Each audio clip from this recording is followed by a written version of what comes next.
After Michael's death, there was an outpouring of love and support as the world grieved. But everyone was shocked by what they saw from the Jackson family. We all witnessed how when Michael was dead, you would think the father of Michael Jackson would show some kind of pain, but he's advertising his new record label that's coming out. Just days after Michael's death, Joe Jackson provoked outrage after speaking with CNN on the red carpet at the BET Awards. The last couple of days, I know it's been really tough for you guys. And? How low do you go? What about Janet and the rest of the family, the daughters and everything? They're all doing fine. But I want to make this statement. This is a real good statement here. Marshall and I we owned a record company called Moran's Records. Right. Well, I thought that was the wrong time to make any announcements. Some of the family did what they thought. I don't know what they were thinking, because they also sold interviews. LaToya Jackson received an undisclosed sum for a Daily Mail interview claiming Michael was murdered. Rumors began to spread that Joe Jackson was paid as much as $200,000 in licensing fees for his ABC interview. But the allegations didn't end there.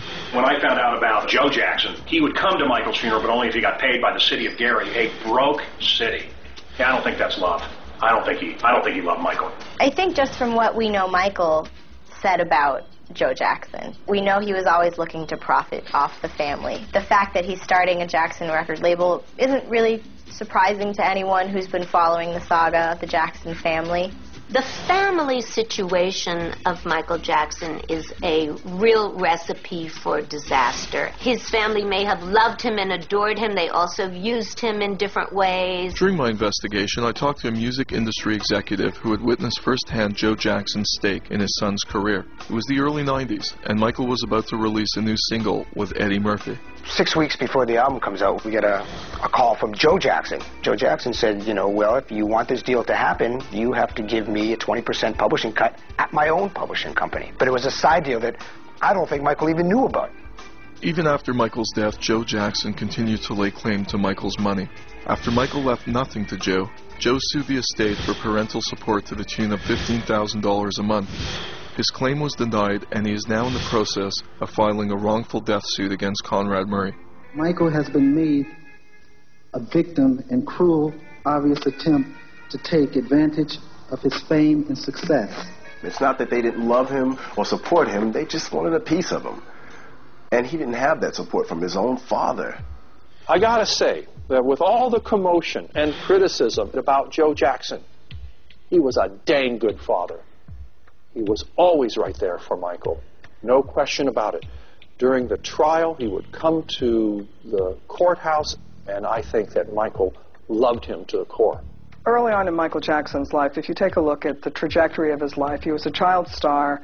If you read the reports about his father was abusive. Michael used to tell me that he was both physically and verbally abused as a child. The kids were pushed really hard, and Joe was a very strict father. The traumas that this young Michael Jackson, this child, had to deal with were incredible. He had very bad acne, and I saw the pictures. He used to show them to me. Especially when everybody calling you real cute for a long time, and then, I broke out real bad. And the more I was bothered by it, the worse it got. Not only does it become the food you eat, but you become subconsciously scarred by it.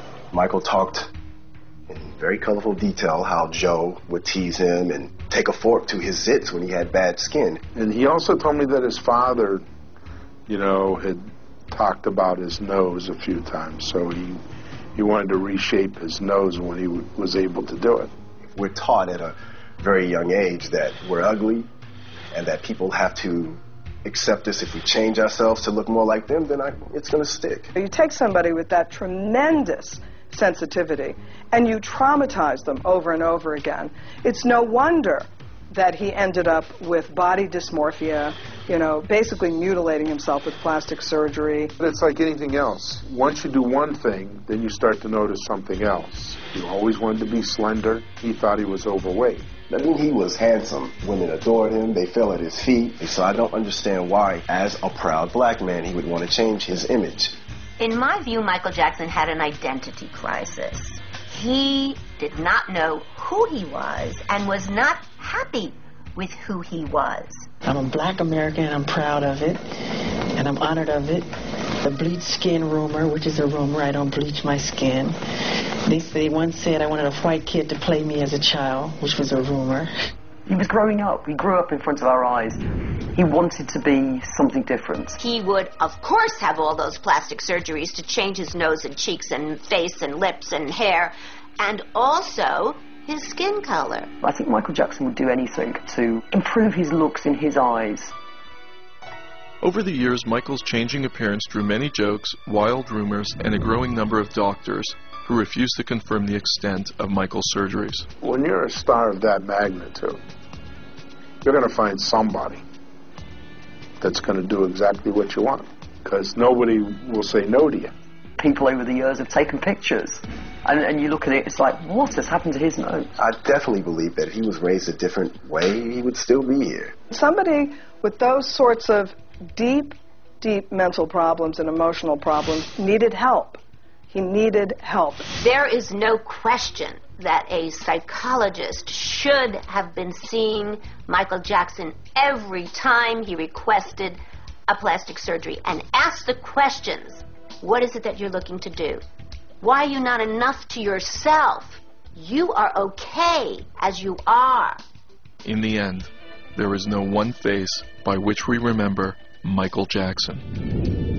It can be very tough being a child star. Because when you get taller, the whole world, like, they say, how dare you grow up on us? If this marriage gets in the way of that friendship, we'll put the marriage aside. He grabbed Blanket and took him out there. Until those children choose to be DNAs, I don't think anybody will ever know.